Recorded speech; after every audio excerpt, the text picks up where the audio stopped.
Hi, everyone. Thank you so much for joining on this World Mental Health Day. We are super excited to be here and to be able to have this live stream to answer some questions about dissociative identity disorder. So, if you do not know us, my name is Sarah and Clark.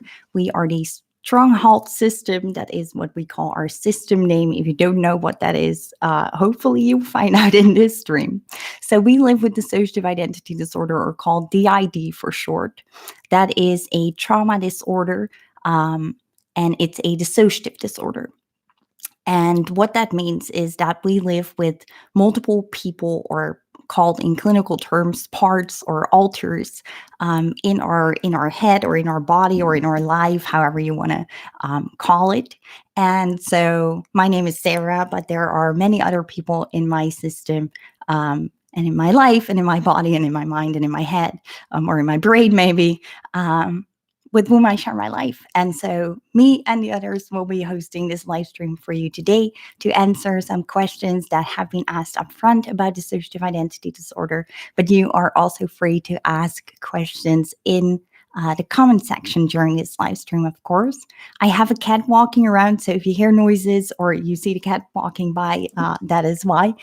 And I also want to ask that you keep your questions and comments respectful in the comment section, and that you try to avoid triggering people. Please use stars in words, or just avoid triggering topics at all. Thank you so much. It is a difficult day for us, but it's also World Mental Health Day, so we want to try to bring some education and information, and do some advocacy and activist work, since we're able to today, which is great. So, yeah, thank you for joining.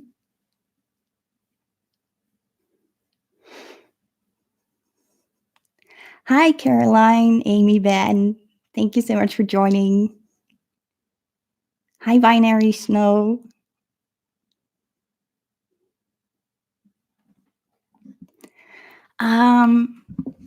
My little coma says, if you are diagnosed with DID, then will it affect your employment if you're trying to get a job, and will it be recorded in your medical records? Well, as far as I know, in most Western countries, that is protected by law to not be allowed. So it really shouldn't, but it definitely might. In my case, I am on disability.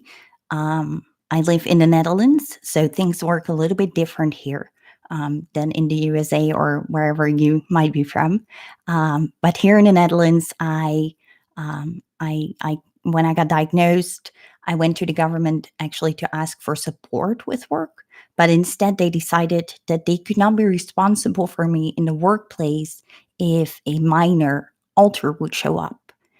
And so they decided I could not work, or was not allowed to work, because they can be responsible. So I don't work, but there are people who do work, who have DID.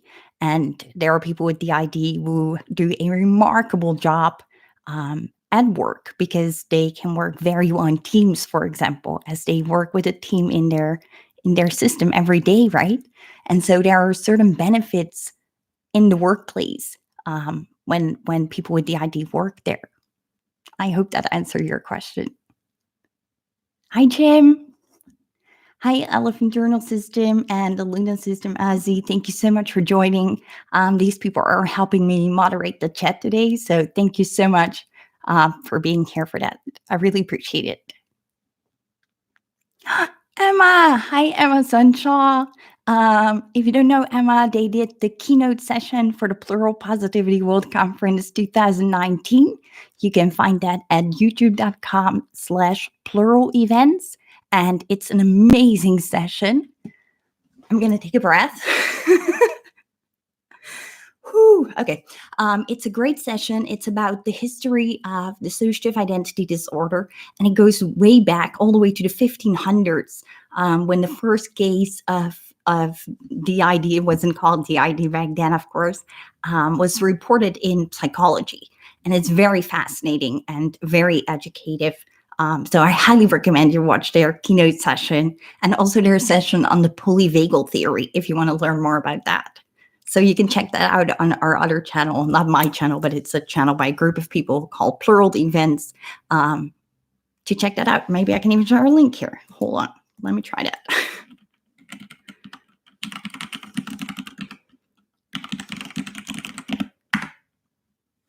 I don't know if that works, but there you go.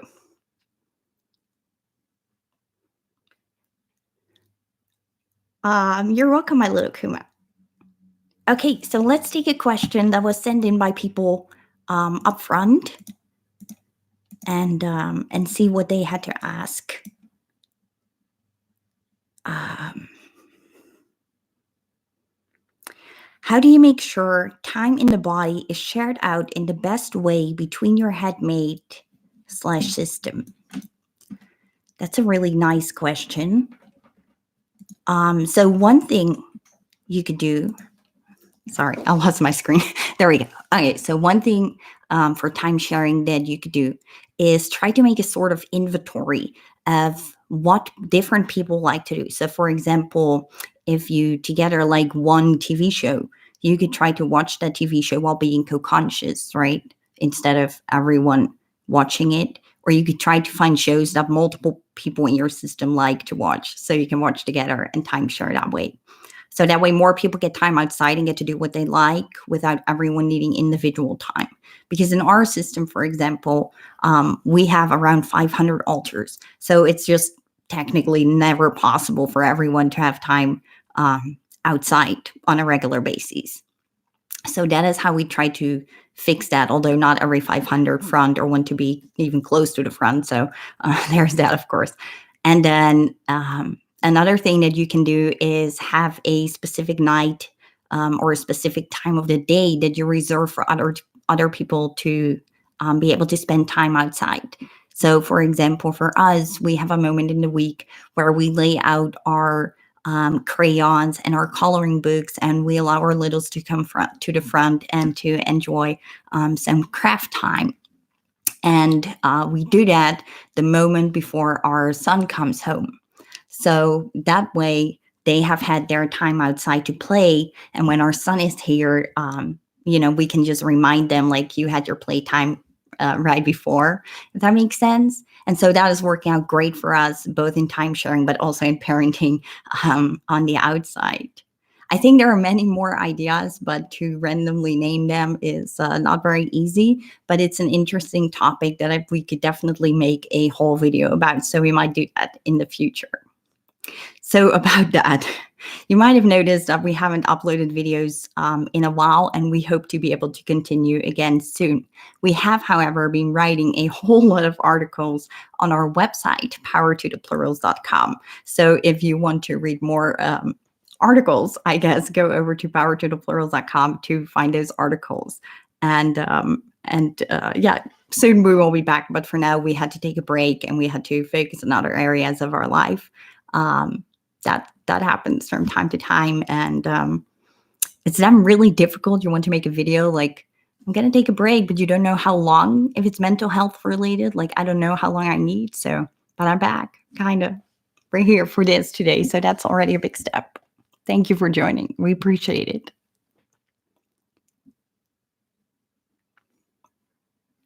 If you see me looking here, by the way, I'm looking at the chat. You're welcome, Sarah Mackenzie.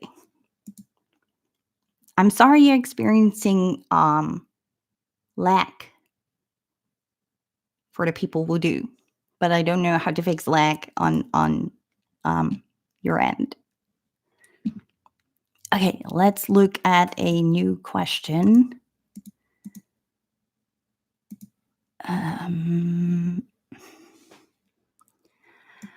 What are the best ways you've found for helping littles have playtime in outdoor public settings?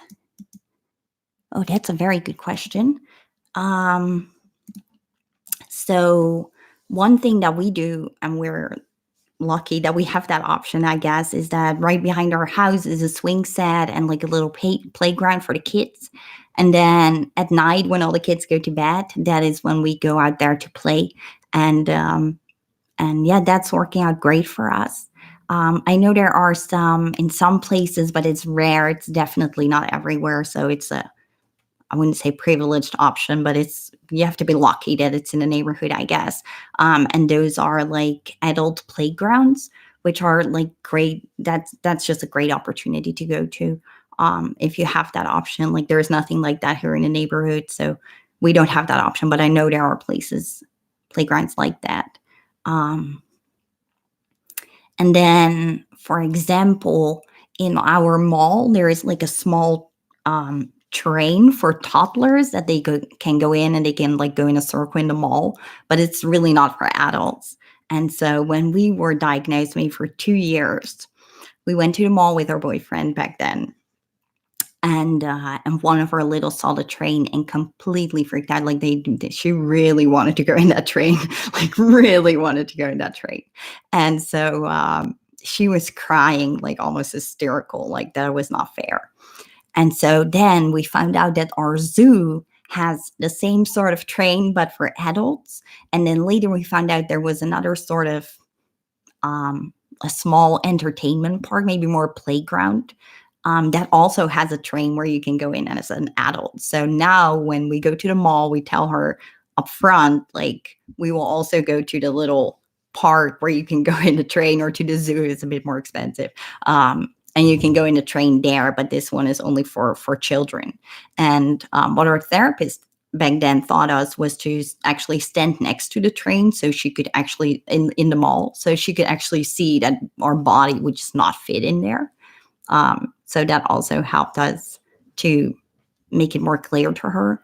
And in the case of dealing with other people, I think it's really difficult. Like if someone is I don't know, being ableist or disrespectful or abusive even, I think the safest option is to bring your little back inside, have a protector take over, and go home. Like, I don't know if it's realistic to try to rationalize with those people.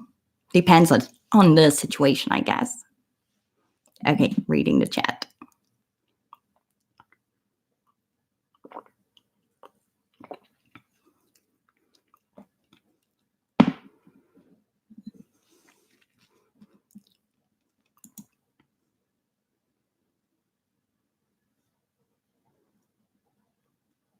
Thank you for sharing in the chat, people. Okay. So this is a very, very good question that came in. I was wondering if you could discuss something about inner world / intra-system discrimination / prejudice on the basis of species. Like if some alters are prejudiced against a fearful of other alters because they are different species, and how your systems deal with this. I guess it should have come out after Sarah did the question. Sorry. Hi, my name is Amy. I am a non-human alter in our system, and I want to answer this question myself because I already did a live stream about this once, I guess, but I want to answer it again because I think it's such an important topic, and I'm really grateful that this question was asked. Hi, everyone in the chat. Thank you so much.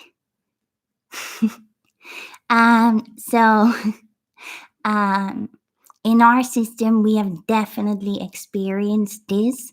Like was one of our biggest struggles after we got diagnosed. Also, if non-human alters or mentions of religion or spirituality are triggering to you, then maybe turn off the sound and like check back in 5 minutes. But I'm not going to mention any details, and I'm also not going to talk about trauma, so no worries there. But I do want to like give a sort of trigger warning up front. So I'm a demon alter in our system, and we also have a lot of alters in our system who are very Christian, and so obviously they felt very threatened by our presence For a long time, they also believed we weren't alters, but that we were actually demons and that we should be not in this system, or that we're not even really part of the system. And that took a lot of time to work through. And I think it's also good to mention here, and I don't mean it as judgment toward my system because I know how afraid they were, but we, the demons, so me and my people, we were super friendly and cool. And it were the Christians who completely freaked out and like did really abusive things to try to get rid of us. And so just because we're demons doesn't mean we're bad or like not good or um, the other word that I'm not gonna mention. Um, yeah, so I think that's good for people to be aware of. And then how we solved it, because that's, of course, the most important part of this story, is first of all, we talked a lot about why they were so scared of us. We talked about how we were created, which was through trauma, just like any other alter in our system.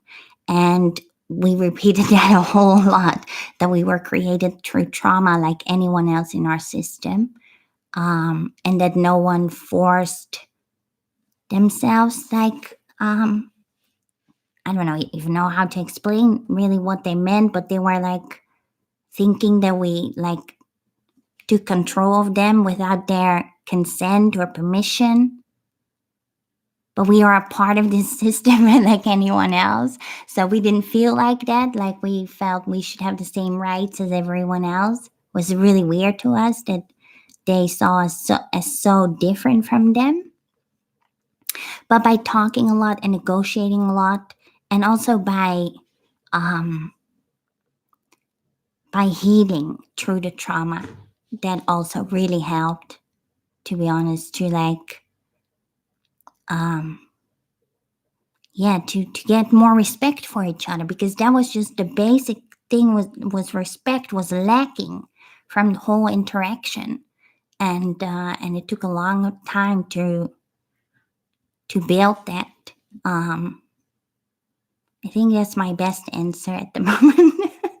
If anyone has more specific questions about it, feel free to ask them in the chat. um we journaled a lot to like get to know each other and to like explain our point of view. And we also tried to research like how other systems experienced it, but also how the clinical world explained it.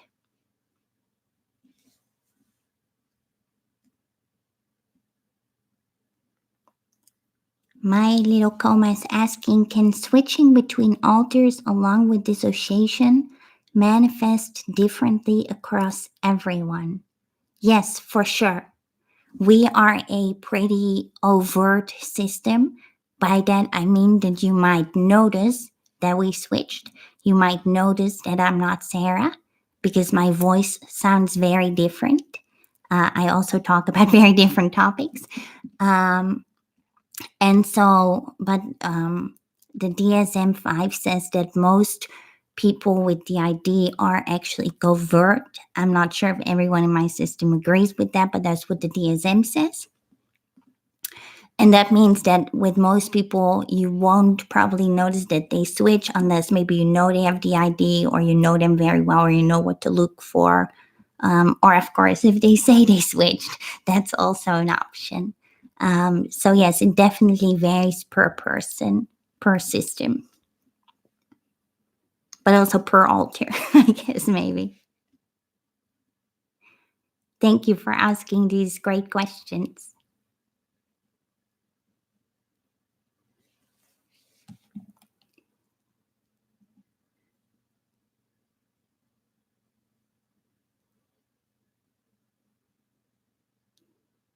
The Elephant Journal system says, unless I am a little, no one apart from my psyche can tell us apart.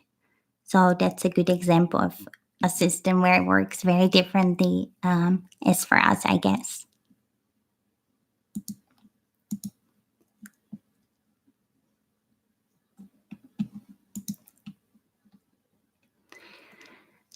A question that Azzy asked was, how do you help persecutor alters to feel safe enough that they don't continue acting out in harmful ways? So this was also a question that was asked up front and that I wanted to personally answer because I used to be a persecutor alter, and I definitely used to have persecutor behavior. So, and with me, others in the system as well. Hello to all the people joining. Um, So I was a persecutor alter. I do no longer consider myself a persecutor alter. And what I did was that I reevaluated my own individual choices and life. So I came to the realization one day that I was not my own true self. I was behaving in a way that I had other people seen behave, and that behavior gave them a certain power and control. And I figured that if I could have that power and control, it would keep us safer. But the way I did that was very unhealthy, very dangerous, very hurtful, and harmful to our system and our body. And so I'm very glad that other people in our system were able to help me to realize that every day I get to choose who I am. And that goes for everyone individually in our system, right? So every day when I wake up or when I come out or both, I can choose, I can make my own choices. And I choose to be a good person and to do the right thing and to try to help the system as best as I can. And I figured out that the way to do that is by not making decisions by myself. It's by asking feedback from the others in my system and checking in how they are feeling and what their ideas are. Because I don't have all the wisdom, and neither does our collective system, of course, but together we are stronger. That's like our logo or slogan. But together we also have more input and we have more opinions that really matter. And so that is how I learned by not making those um, rational and radical decisions impulsively by myself, but instead checking in with the others, negotiating, voting, talking it over, hearing other people's point of view. That helped me the most. And then choosing whom I want to be every day. And that I no longer have to reflect those people from the past. It didn't keep me any safer. I can see that now very clearly. It didn't keep me any safer. It just put me in more danger. And I also do not want to be like those people. I don't want to be like my abusers. I rather be someone else, completely the opposite, basically. And so that's, I guess, how I did it. Um, I guess there was trauma work and healing involved in that as well. In a way, I mean, obviously, but I'm not really sure if I can explain how I handled that part. Besides that, I did it together with the others in my system.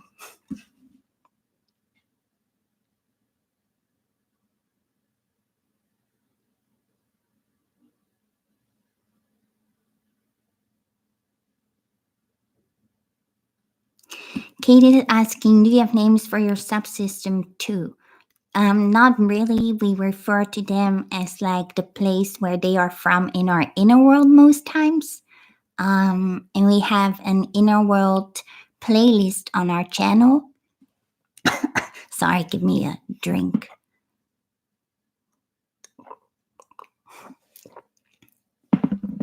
Okay, let's try that again. So we have a playlist on our channel here about our inner world, and there are like 6, 7, 8 episodes about different parts of our inner world, and they also mention the names, I guess, of those inner worlds. Sorry, not inner worlds, of those subsystems and where they are from in the inner world.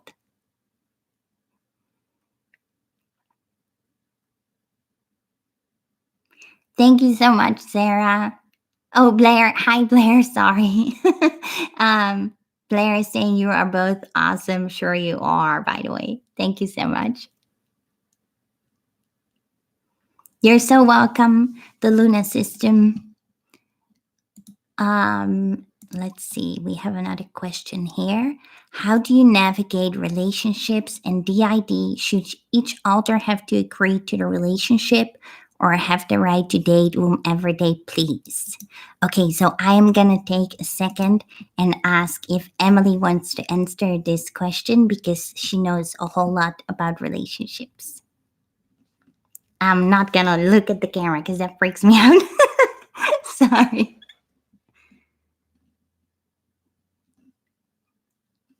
Yes, I think I'm here. Yes. Hi, it's Emily. So the question that came in is, how do you navigate relationships and DID? Should each alter have to agree to the relationship or have the right to date whomever they please? That's more than one question, maybe. So, how do you navigate relationships and DID? So, maybe I should introduce myself first.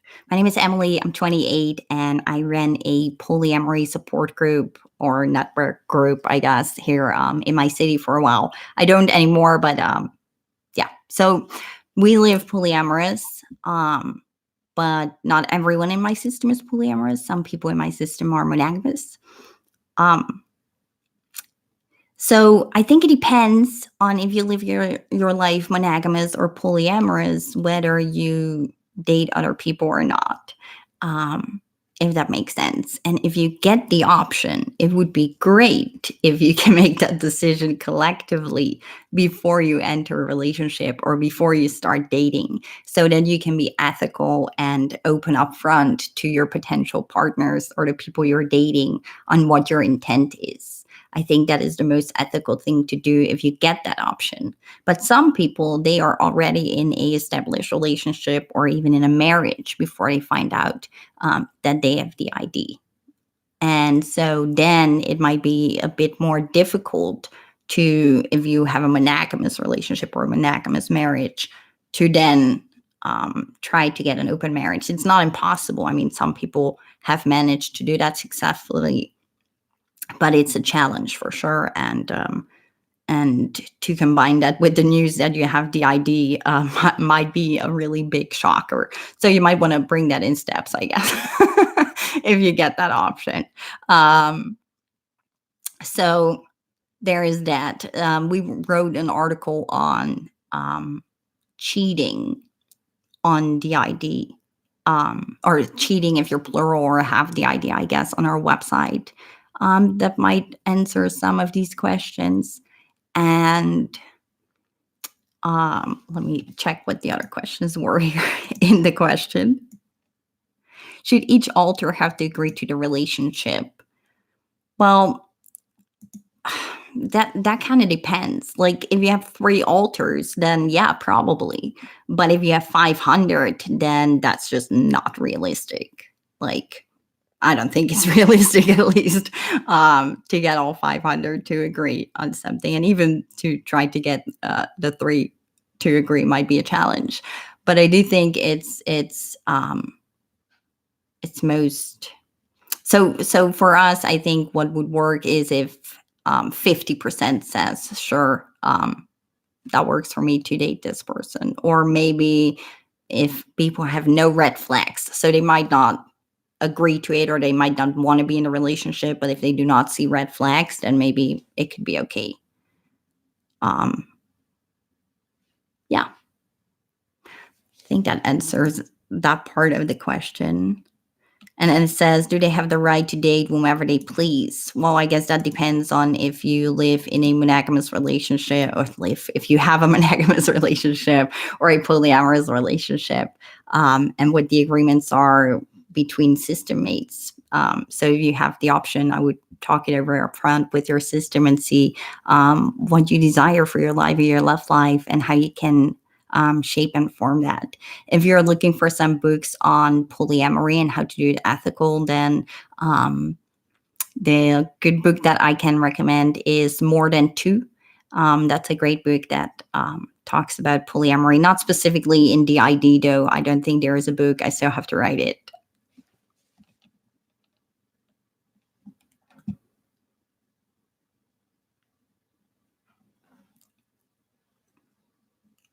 You're so welcome, Luna System. Let's see.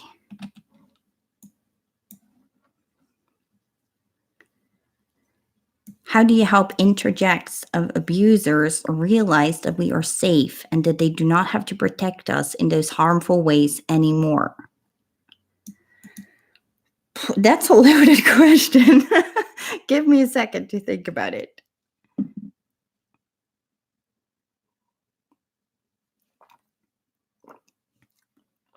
So I think one thing that could work is to find proof that you are safe. So, for example, what we have done for a while is used a tracker on our phone, like Dailyo. That's a great app to use as a tracker. And in there, we tracked every day. We pressed a button in there that we were safe that day, and that no one how do I say that in a safe way? Yeah, that we were safe, that nothing happened. Basically, that's how I'm going to call it here. And so we marked that every day in our phone, and so we could see that we were safe that month and the next month and the next month and the next month. And so some of us were already aware that we were safe every day, but it showed the other people who can always front, who lose time, who worry that some bad things did happen when they didn't front. They can check in our phone, and if they trust the rest of the system enough, which is of course a requirement, they can see that nothing happened and trust that we are still safe. And so that's something that helped us greatly. Also journaling and having others read through the journal and see that we are safe in the here and now. We also use safety reminders that we hang throughout our house, especially on trigger dates. We hang papers all over the house, on all the doors, to remind us that it's 2019 as we record this video or do this live stream, and that we are safe in the here and now. And we even say we haven't been in contact with our abusers for over 10 years, things like that. So they really know, like, we're out of there and we shouldn't go back. We might write that on a paper as well, like, do not go back, do not go outside, things like that. And then to keep the body safe, we have protectors in place. We protect the body also from ourselves, I guess. And also, we have the agreement that no one can harm the body. No one on the inside, no one on the outside. And so that is an agreement, a very strong agreement that we all have. And that is what truly helped us to overcome our more dangerous self-harm behaviors. I'm not convinced or sure that works for everyone, but it did work for us. I'm very grateful that it did.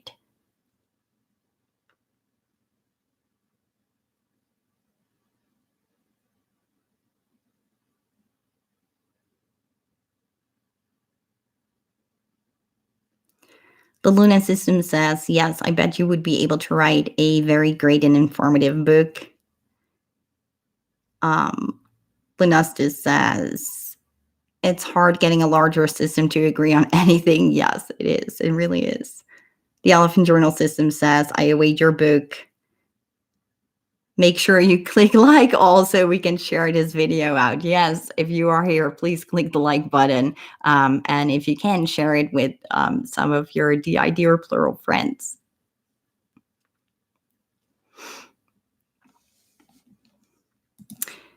Let's see if we have questions left.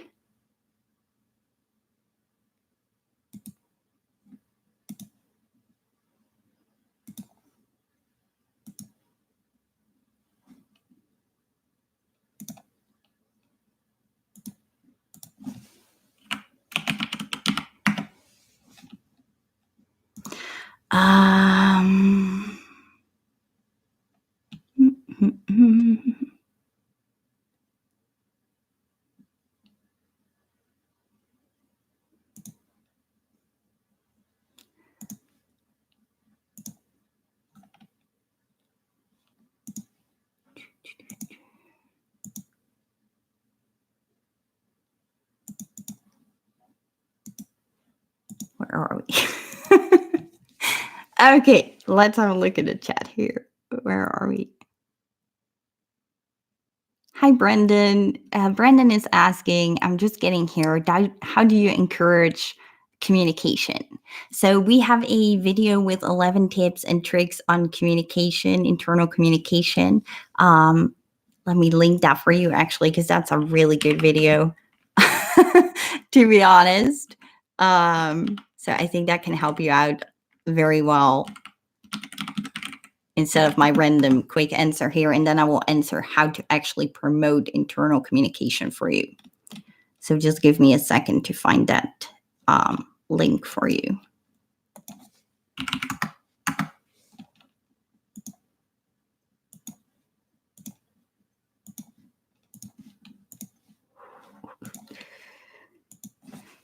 Okay, this is the link to the video about internal communications and 11 tips for it. So, how do you promote internal communication? So I'm not sure we explained it in this video, but I'm just going to explain it here. So what we did is that we found people inside who also really wanted internal communication, and we wanted an internal community, or maybe even in an internal family, or a very strong group of friendship, something like that. So we found those people inside, and we started to try to communicate, and we found those by writing. So we wrote in our journal. We wrote letters like, hey, is there anyone else who wants to try this?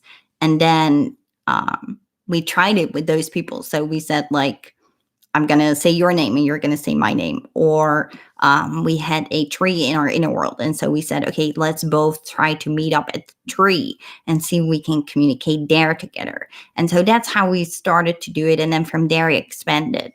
And then if I could talk with someone, but the others couldn't, I would try to introduce that person to the other groups. And what also really helped for us is if we could see each other in the inner world, was to make physical contact in the inner world, for example, by holding hands. That also really helps us. We have some mute alters who are unable to speak. And so by making physical contact, like holding hands or laying a hand on our shoulder, we can try to communicate what some people might call telepathically, where we can share images or sort of dreamlike vision thing to communicate in that way as well. And the rest is in the video. I highly recommend you watch that if you want to learn more about internal communication, because it's a great video. Okay, I'm going to scroll up a little bit to find the questions.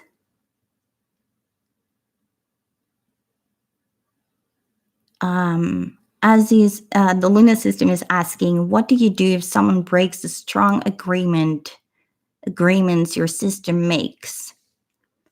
Well, kind of depends what it is, I guess.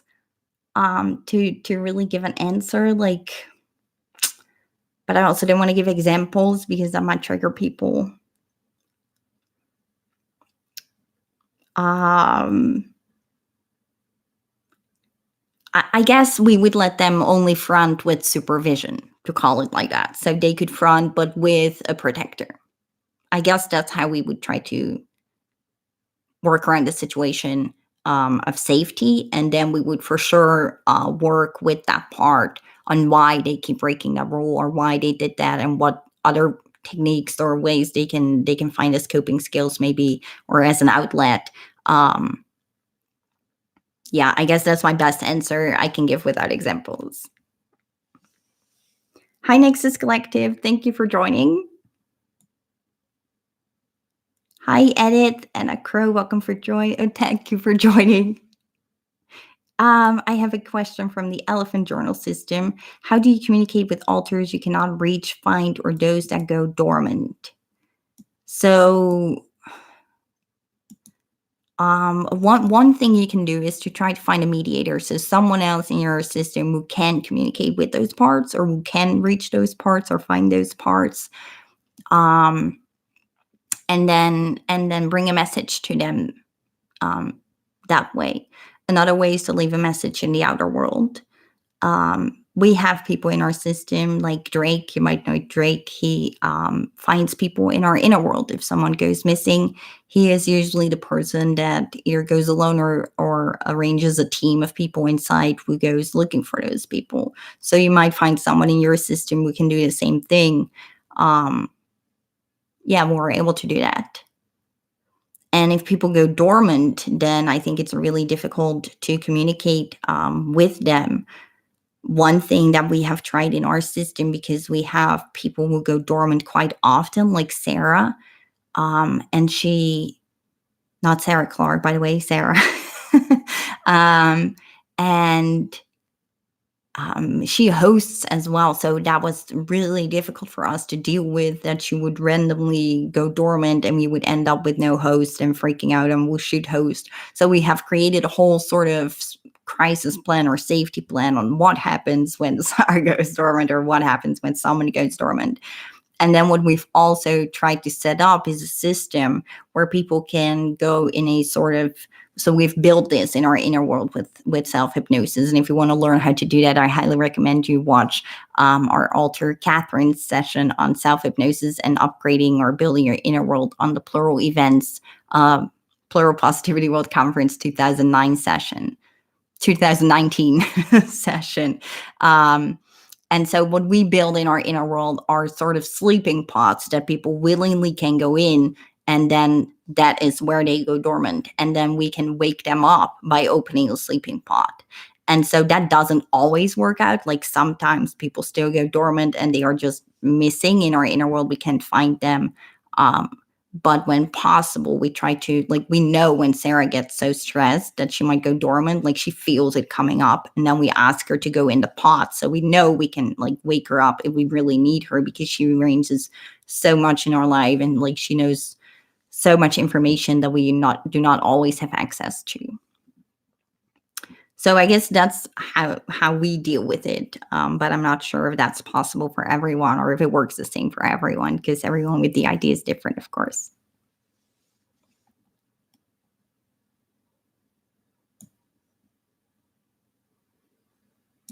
My little coma is asking, trigger warning, mention of arguments. Do you experience what I personally call head wars, where alters have disagreements and they argue for hours up on end in your head? Yes. Hours, days, weeks, if they get the chance, years on some subjects. Like earlier, the question was asked in our Facebook support group, Alternation Plural Safe Space, about different species, right? And Amy answered that question for you all. And that is an argument that is still going on to this day. We have moments where someone is all of a sudden in a mood to call it that, or in a state where they again fear that that they are not really system members, for example, or not really alters, but real demons instead that should not be in our body or in our, I don't know where they are. So yeah, we definitely have that. And we experience that, and it can be very overwhelming. So one of the things that we do is that we've made a second living room. So we had a living room where people could chill out together and meet each other and get to know each other better and just have a good time. And also from that place, they can see what is going on in the outside world, because we've made big windows, and they can comment towards the person who is fronting, but maybe not necessarily to the outside world. And then we have made a second living room further in the back, so the people in the front who are fronting, like me right now, we cannot hear what is going on in the second living room in the back. And so when there are fights or discussions, we ask people to go to the other living room so the person fronting can focus on what needs to be focused on. I guess that's how we try to avoid it, but it can definitely be overwhelming and difficult for sure.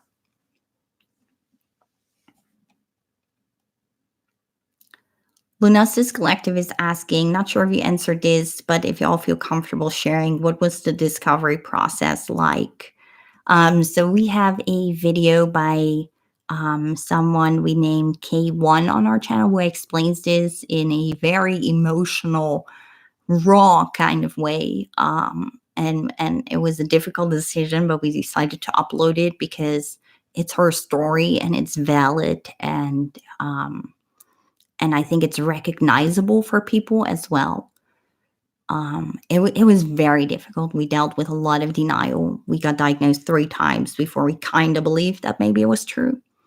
Um, but then we also had other people in our system who believed it was true way before we even like found out what DID was or before we got a diagnosis. So it varied very much per alter in our system on how we felt about it. Um, and we had people also trying to hide it. So we would like, for example, tell a therapist like, we think we might have other people living in our head would take over. And then the next session, someone would come in and say, you know what, I just lied. I don't have that. I don't know what was wrong with me. I just had a weird dream about it or something. Right. And they tried to discredit our story because they didn't want it to be true. So we dealt with a lot of denial and it was very difficult. And what was also really difficult was that we got diagnosed by someone who was really specialized in it. So we couldn't really deny it anymore. Like before we would tell ourselves like, oh, it was just a counselor or something. And then we said, oh, it was just a psychologist, but then it was a psychiatrist experienced in the field of dissociation. And we were like, okay, hard to argue with this doctor. So then we, I guess, had to accept the fact that we indeed had the idea and that it was indeed a disorder for us because we lost so much time and it was really disabling us, especially at the time. And so now it's so much better, luckily. So we have a video on our channel called 10 Things I Wish I Had Known 10 Years Ago. That also explains a lot about that process, I guess, and how we're doing now. So if you want to know how much better we're doing now after this sad version of what happened, I highly recommend you watch that one. Thank you so much for asking this question. That's a great question for this Q&A.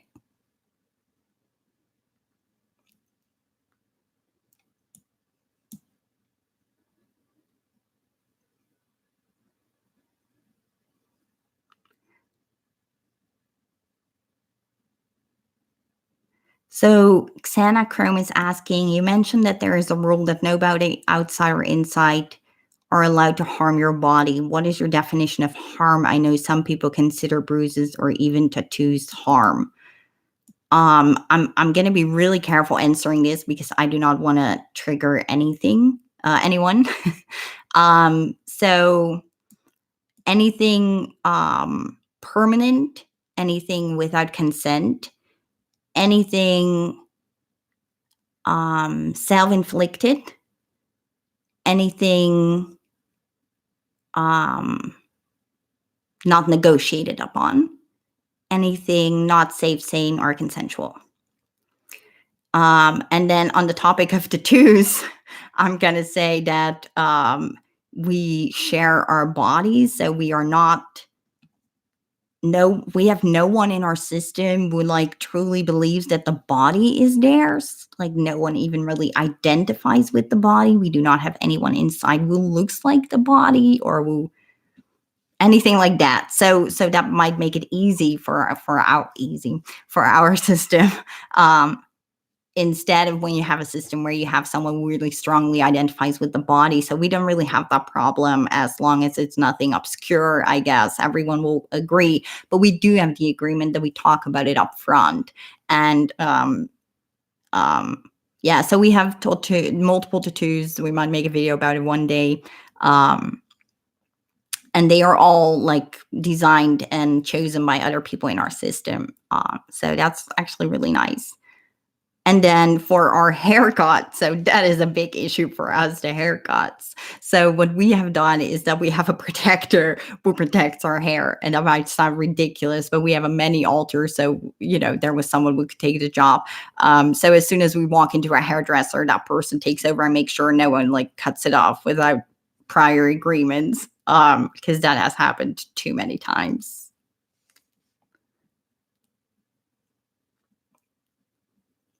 Hi, Caitlin Locke. Thank you so much for joining. I'm a little bit behind in the chat.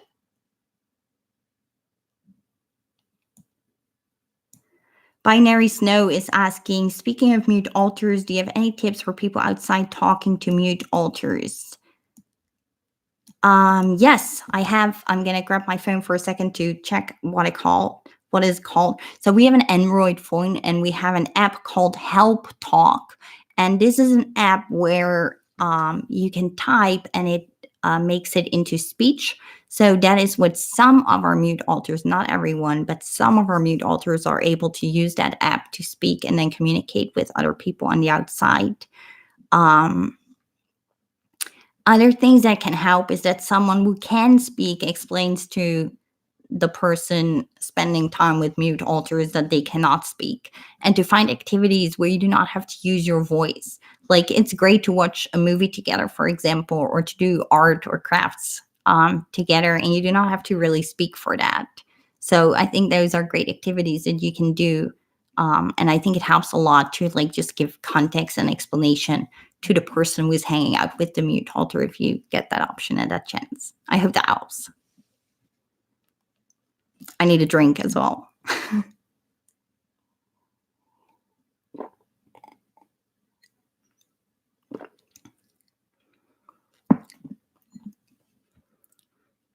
In love with something called life says, I don't know if it's okay to ask, but we are really struggling to get free and safe. What are some things that can help?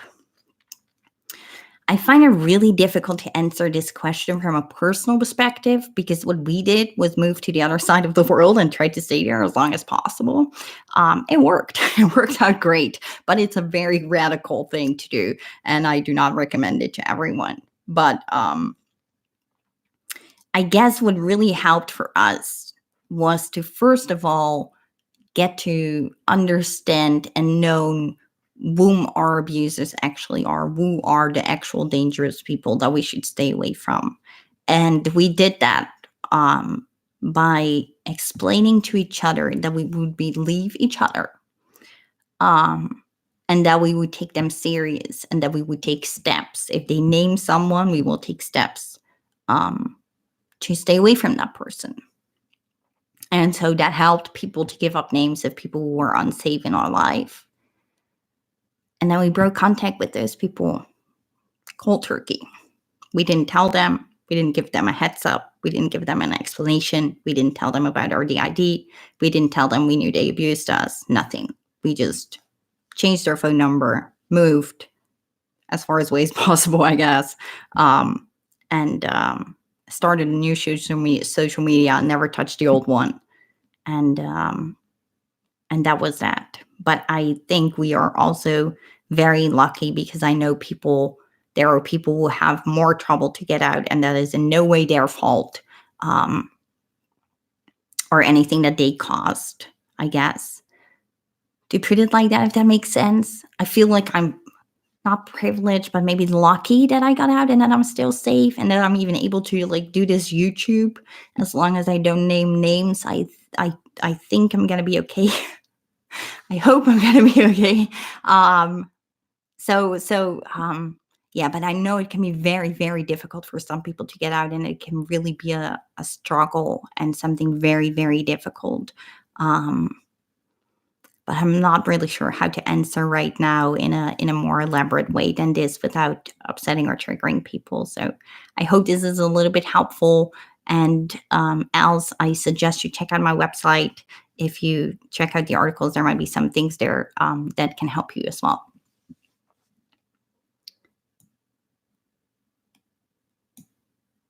Kate Gambers asking, is there ways to help mute or nonverbal alters communicate?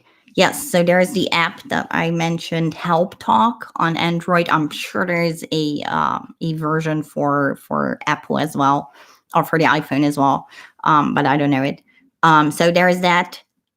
Writing just on paper or in a journal is a great way. And then what we do is internally in our inner world with each other, we make physical contact. So we like hold hands, or we lay a hand on each other's shoulders. We ask permission up front to do that. Another thing you can do is try to learn ASL, American Sign Language, or the sign language they use in your own country. and to use and teach each other that inside. Pictos are also a great way to work with. So, or even like in our journal, in our bullet journal, and this is not in our video, unfortunately, because we didn't use it back then. But in our journal these days, we have pictos that people can use and stick on pages. So we did it. We drew it on sticky notes, so they can take them and put them in the journal in the day where we are, and request on that with a picto what they need or want, for example. So these days there's a lot of requests for candy with our little picto sticky notes in our journal. So that works out great. So that's also something you could try.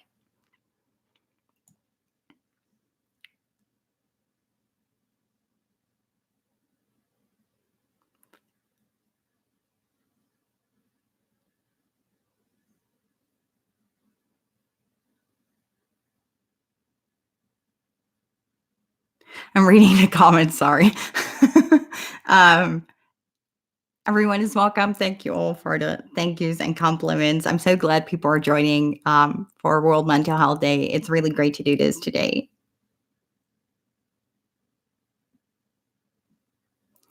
Please like the video if you are here, so we can like bump it up a little and look at back at this later and enjoy all the likes. Thank you so much.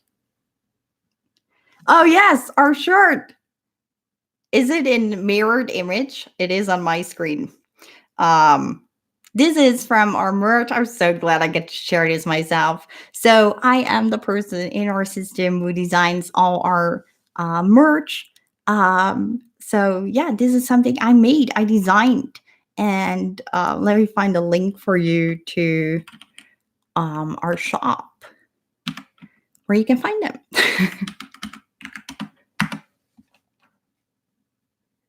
So let's see. There we go. This is where you can buy clothing. And then this is where you can buy other sorts of merch, like journals, like this one. So you can find that one in the second link. So we have one store for clothing and then one store for merch.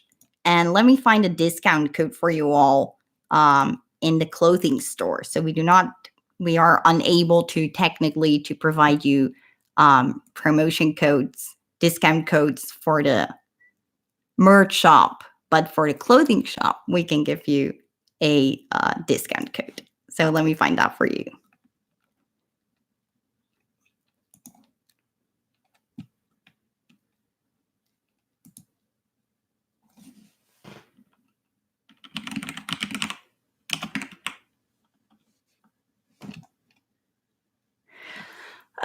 Let me see. Yes, that works. So I am gonna copy it in the chat, and then later I'm also gonna put it in the description. But you can use this code for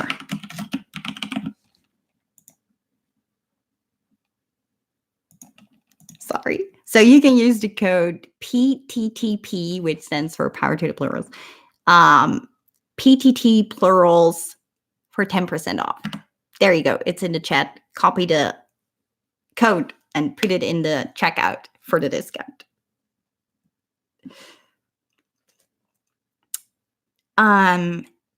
Edith Anacross says, we have an app called Self-Talking for iPhone, which is like messaging from altar to altar. That is also a great way to communicate with each other. And Nexus Collective says, we just started using Serif on Android for leaving notes too, since we're all techie-ish. Nice. Binary Snow says, definitely gonna try to save up for something for my system friends. Probably gonna take a while, but they love it. Thank you so much. That would be great. That would be epic. Okay, if you have any other questions, feel free to ask them in the chat. I'm gonna check if other questions came in on Facebook.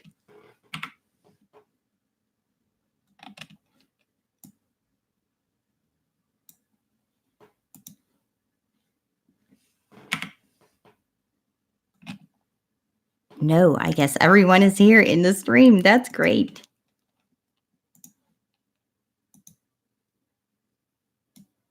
The Elephant Journal System is asking, what do you do when no one wants to front? Whew, that's a difficult question.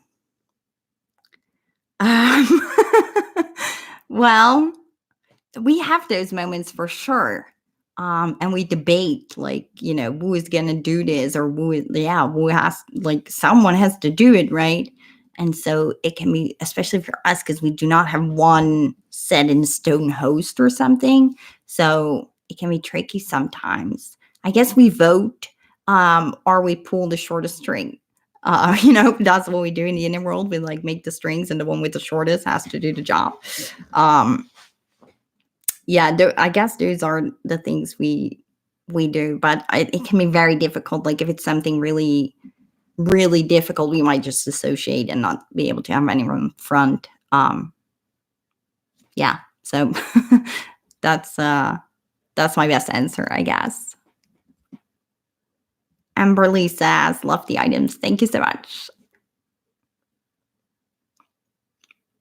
Okay. If you have more questions, feel free to ask them now, or I am going to end the live stream for the World Mental Health Day, because we've been here for an hour. The Elephant Journal System says, what do you do when treating professional either don't know about DRD or don't believe you? Well, I would grab the DSM-5 and show them criteria 8, which says that we have the right to self-report our signs and symptoms, which include our alters or parts. So it's pretty easy, or it should be pretty easy these days, to explain that. I know it's not. I know this sounds really easy, and it should really be this easy, and I know it's not. But basically, that's how it should work. Then I would grab the 5,000 different articles that we wrote on this topic from our website and send them all to them. And I would just, like, you can deny the DSM, right? If that's I do not understand doctors. Like, we got diagnosed with the ID 3 times, right? And then by the time we could go to the specialist center, which had like a 4 or 5 year waiting list, when we got there, they tried to change our diagnoses from DID to OSDD because we had internal communication, believe it or not. That is not in the DSM. So that was really painful, actually, and scary as well, that someone from the outside could just come in and, like, say, well, actually your experience is something else. But we just tried to stick to their own words and use those. So we just grabbed as many sources as we could, to try to defend ourselves, I guess. But it's really not a nice place to be in. And I think eventually it never worked out with those therapists. So if a therapist really discredits you or disrespects you or just doesn't believe in DID in general, it's just not our job to educate them. Like, if someone is really willing to work together with you, and you see them put in the effort, and they respect you and the rest of your system, then sure, it might be nice to educate them if they need that. But if they are, like, not, if they are not respectful, I would not put in the effort, to be honest. Like, once. So hopefully they will, after you leave, learn some things without you about DID. But yeah, time for a drink.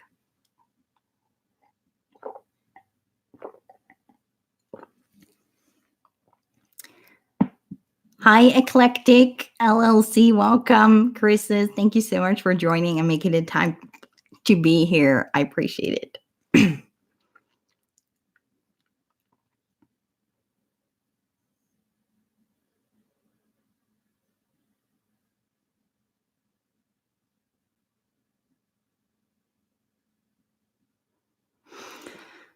I'm trying to read a question. I'm looking very confused. Sorry. You don't have to answer this if you don't want to, but if someone is clearly multiple and distressed, but unable to be diagnosed because of the distress dysfunction criteria, is there a way to help? If they are distressed, how can they not meet the distress criteria? That's what I don't understand. um, if they do experience amnesia, then one thing that you could try is to explain that the amnesia is distressing. So that way you might also meet criteria C for distress. Maybe that's a way to try it.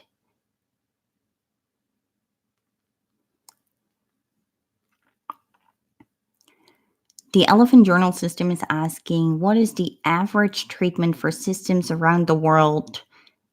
EA 3 times a week with a psych. I don't know anyone who has 3 times a week with their psych. If so, I want their number, like of the psych. I know that the organization POTS in UK, PODS, they are a great organization in the UK, and they have an article mentioning that it's recommended to have 60 to 90 minutes of treatment sessions, and then 2 or 3 times a week, depending on the ability and desire of the client. So that is what POTS recommend, and what I think would be fantastic if that can be provided. But I also know it's not provided. Maybe for some people who go private and can afford that. But besides that, I don't know anyone who gets that. Here in the Netherlands, you get 45 minutes a week for DID, even if you go inpatient here at a DID specialist center, you still only get 45 minutes of one-on-one therapy with your therapist a week. And I think it's the same in the rest of the world, that you get the 50 minutes that Freud once said.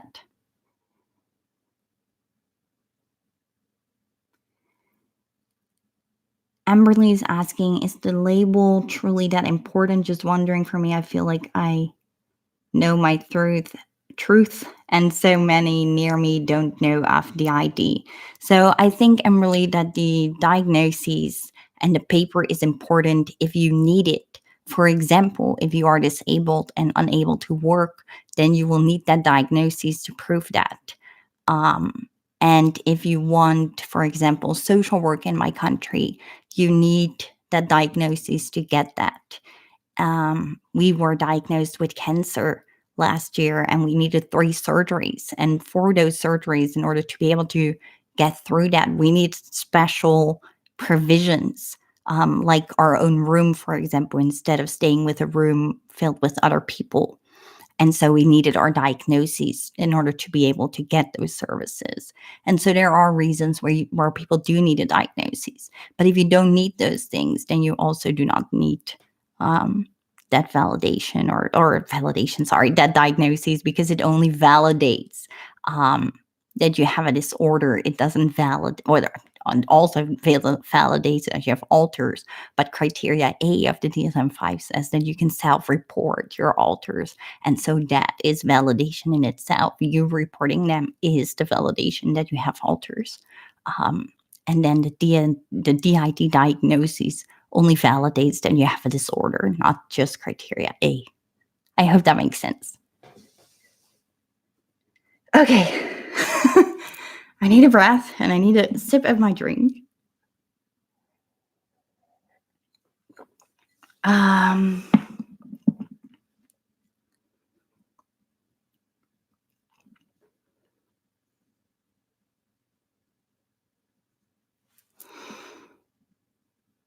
There are some really interesting comments on things therapists said to people, like, "Oh, you're distressed, but not distressed enough." I had Colin Locke says, I had someone saying my distress would go away when I moved house. ridiculous. Yeah, that is ridiculous. Although a safe place to live does help with your overall mental stability, I guess, or at least for me it does. So that's good.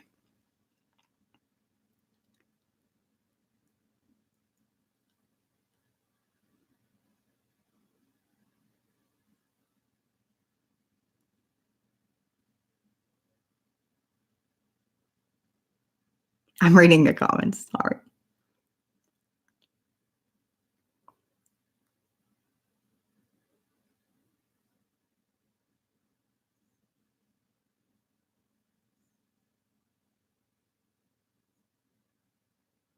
You're so welcome, Emberly. And Nexus Collective as well.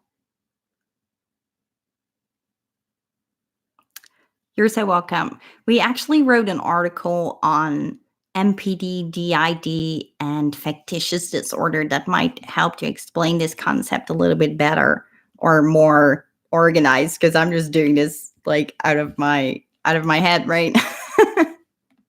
But we posted this just yesterday or the day before, and it's great on this topic. So I hope that can also help you guys. There you go. Hi, Archie from the Evergreen System. Thank you for joining.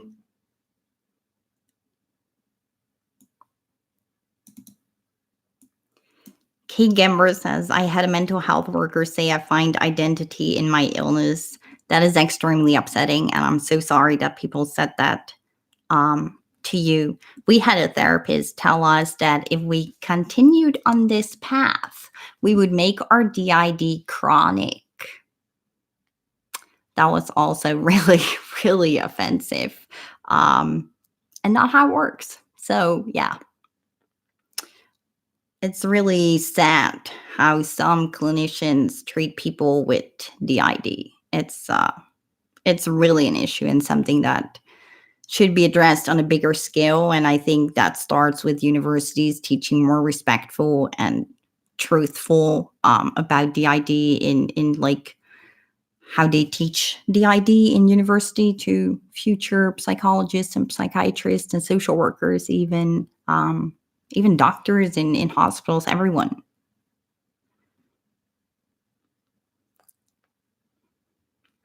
The Elephant Journal System is asking, how do you trust technology to tell you the time date when sometime you look and the next time you look, it is completely different?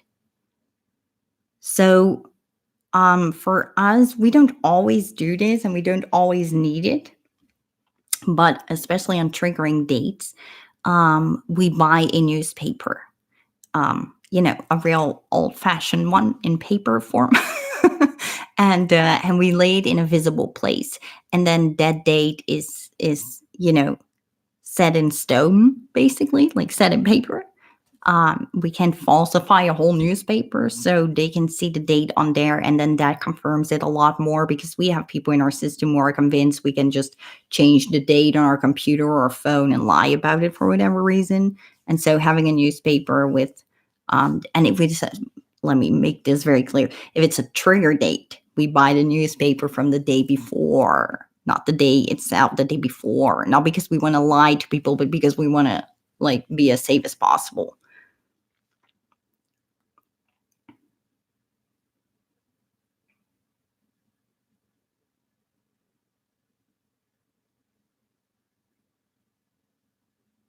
Thank you, everyone, for sharing your experiences in the chat with psychology and the invalidation and abuseful and hurtful things that have all been said to you. I'm so sorry that happened. That's horrible.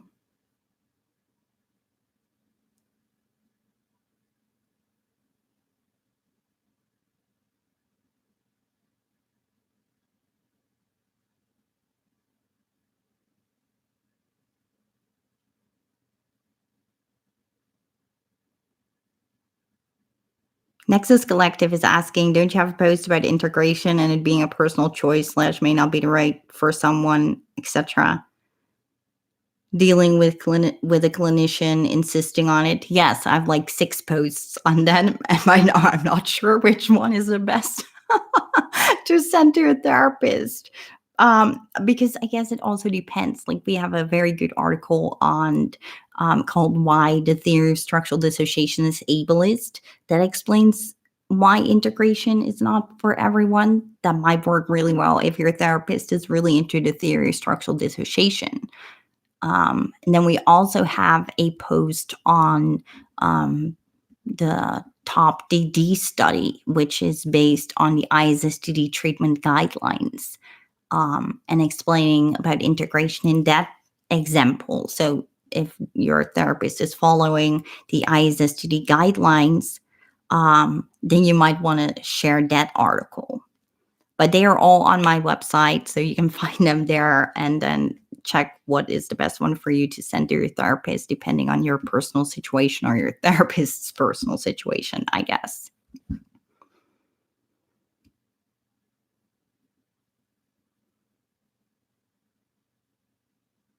Texas Collective is saying that they thought it was the theory of structural dissociation one. So I'm glad you find it. Okay. Binary Snow says, from what I've understood, integration doesn't always work out for everyone, right? The brain is made to work as a team at that point. I will try to return to that at the first sign of stress. Yes. Yes, and yes. To give a more elaborate answer, integration does not always work out for everyone. There are people who really want to integrate and they can't. So, from the 6-year follow up study called Top DD study, this is a study about dissociative disorders, by the way. It's not specified if these people had DID or not, but they did all work with parts, whatever that may mean then. But from that study, we know that only 12.8% was able to successfully integrate into one person final fusion, as Kluft calls it, after 6 years of treatment. So that's a very low percentage. At the same time, I will mention it here because someone called me out on this last time. At the same time, they say that people who successfully finished therapy but did not integrate was also only 12%. But this therapy was focused on integration in the first place, and it was not focused on functional plurality or multiplicity or whatever term you want to use. So I do not personally think it's a fair comparison. Yeah, but I have a long article on it, so I say read that if you want the full story. That's my disclaimer. Read the full article. This is a very short summary of what I wrote there. And then the other question in this question was, it will try to return to that at the first sign of stress. So integration will fail at the first sign of stress. No, that's not really how it works. If you follow the 3-phase treatment, then the first phase is stabilization. The second phase is integration. Sorry, the first phase is stabilization. The second phase is trauma work. And the third phase is integration, or learning to live as a collective system, I guess. So those coping skills that you learn in phase 1 are super, super important because you will need them in phase 2. Right, in order to be able to do the trauma work.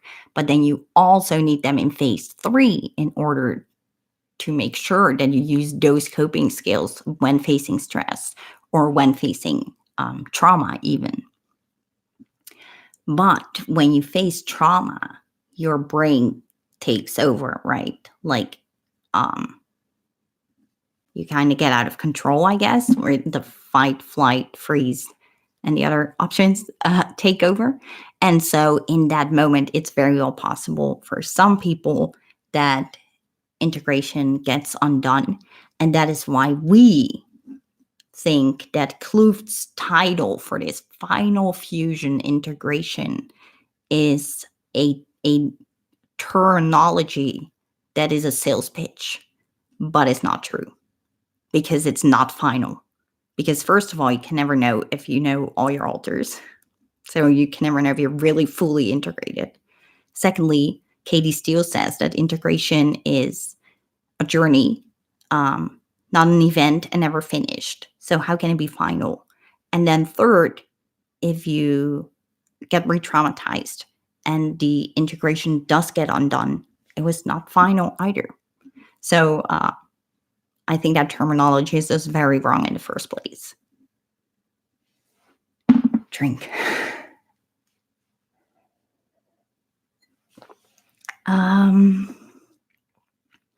I hope that answered the questions about integration from you, Binary Snow.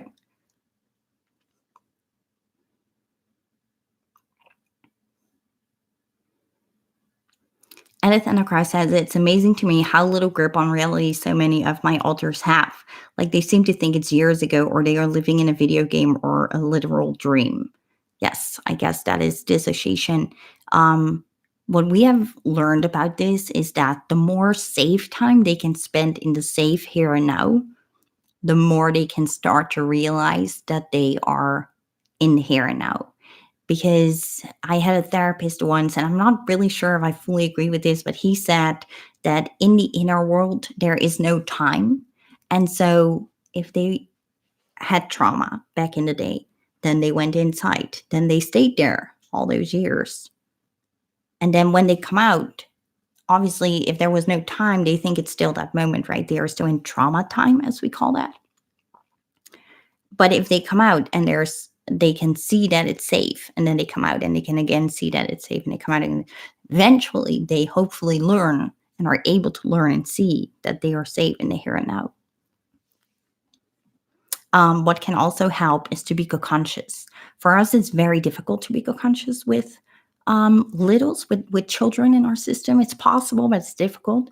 But it might be able to make them realize, or just able to realize better, that they are safe in here and now.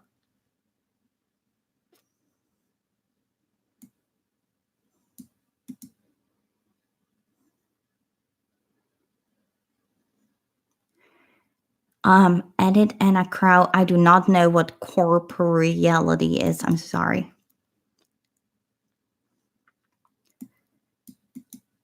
Let me see. They are saying we are trans. Many don't even know what that means. They don't know basic concepts. So my first question is it important that they know and understand? Like, it might also depend on their age. And then I would just try to explain it to them, I guess, if they don't know yet what it is. I'm not really sure if I can give a more defined answer on how to explain things to them. Sorry. Binary Snow, it's no problem at all. Ask away all the questions that you have and that I feel comfortable answering and able to answer.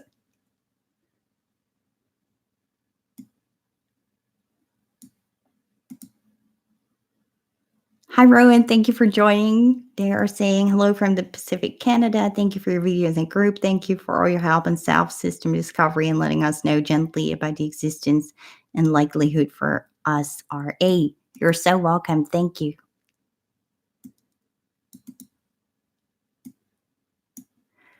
Corporeality. I don't even know if I'm pronouncing that right. I'm so sorry. If you don't know, we are from the Netherlands. English is not my first language. It says corporeality is being in a body. Oh, that's what Chris's are saying. Thank you so much, Chris's.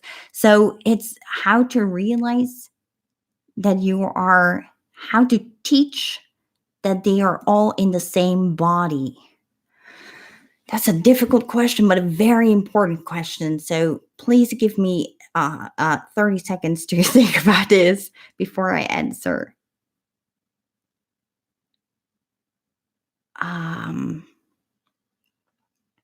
Please don't be embarrassed, Edith and Akro. Your questions are very good. I just need to think for a second. So I think the best option, if you can, is to find as many people in your system who do realize and understand that they are in your body, not my body, in your body, that they share that system and they share that body. And hopefully you have more people who believe it than who don't believe it. I'm thinking if there's a safe way to prove it to them, but I'm not really sure.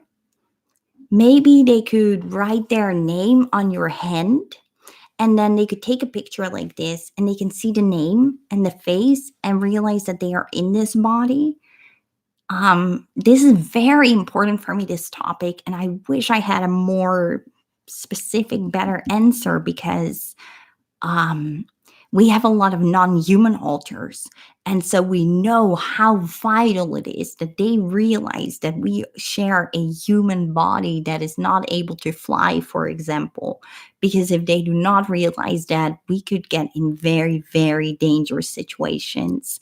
And so it's really important that everyone understands they are in the same body. I might make a separate video on this with more ideas and more concrete answer because it's really important and I feel my answer is not good enough at the moment. But I tried live, so you're welcome and thank you. Um, Thank you so much, Rowan. I really appreciate it.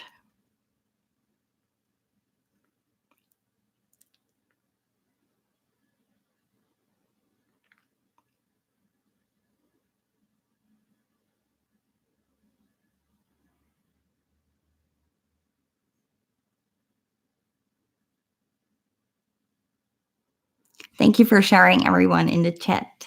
So we've been going here for an hour and a half, and it is for me at the moment almost 3 a.m. So I think I'm going to end this live stream by answering um, Amberly's last question, and then I'm going to end this live stream. Um, Eclectic TLLC Chris's has a podcast on bodies, and they will try to fetch a link. Chris's, if you cannot post a link, send it to me on Messenger, and I will post it for you because it might be blocked. It's okay, Stacy. I live on American time zones. Yeah, you can also post it in alternation, Chris, of course, but maybe not everyone from this group has access to alternation. But if that's most comfortable for you, that's okay. But if you want to post it here, send it to me in Messenger.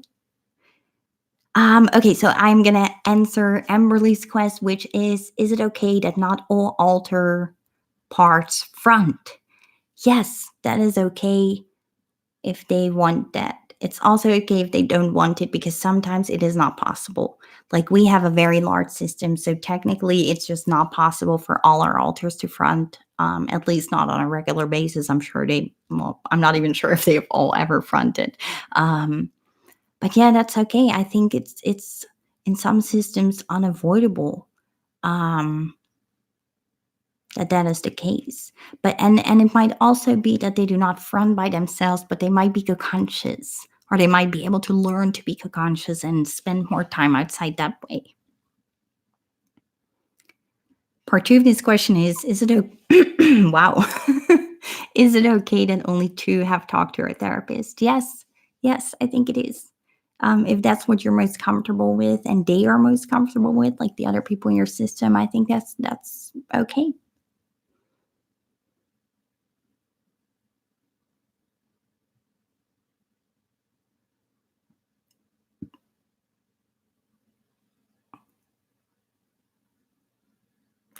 You're also welcome. Thank you so much for joining this live stream. If you are looking for more support and you have the idea or you plural yourself, you are more than welcome to sign up on Facebook for our support group there called Alternation Plural Safe Space. And if you're looking for more information, you can find that on powertotheplurals.com. Please know that next year in 2020, there will be again a new Plural Positivity World Conference that we are very much looking forward to, and we invite you to save the dates. And I'm going to post Chris's their link. Wait, because it's here before I close this off. Oh no. Let me copy it like this.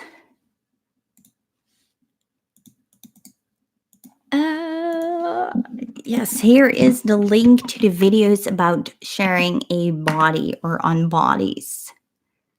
Yes, so if you want to know more about the Plural Positivity World Conference 2020, you can go to pluralevents.org and you can find more information there. And also, you can also find a link there to watch back the conference from last year or visit youtube.com/plural events. Thank you so much for tuning in. We released an article today on our website with new infographics for you to share on social media. If for safety reasons you can do that, you might want to consider opening a social media account just for plural purposes, as we call it, so you can safely share those infographics or other things that you want to share for World Mental Health Day. Thank you so much for being here, for asking these wonderful questions, and we hope to see you again soon. Thank you so much.